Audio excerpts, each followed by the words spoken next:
with the house of Israel and the house of Judah. Therefore, when Jesus the Messiah died on the cross and ushered in the new covenant, it was the covenant that he was making with the house of Israel and the house of Judah. How are those who are not physically from the house of Israel and the house of Judah become a part of this covenant? The answer is they are grafted in. When they are grafted in, they become a part of the covenant, which means they're regarded as a part of the redeemed house of Jacob. Jeremiah chapter 31, verse 31, it is written, "Behold, the days come, says the Lord, that I will make a new covenant with the house of Israel and with the house of Judah."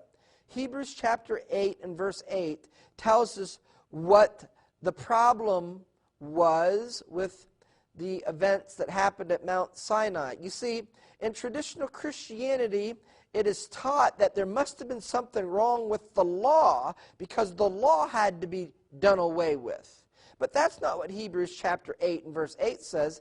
It says, for finding fault with them. It didn't say finding fault with the law. It said finding fault with them. That is the hearts of the people. Their hearts were stony hearts. And so the God of Israel had to change their hearts.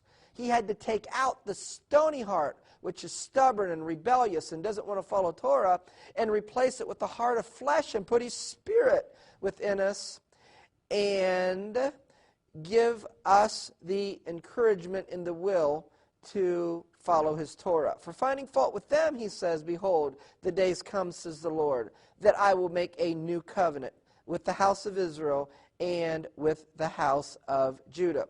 Therefore, in Romans chapter 11, this olive tree is the redeemed house of Jacob. Ultimately, all those who would accept Jesus as the Messiah.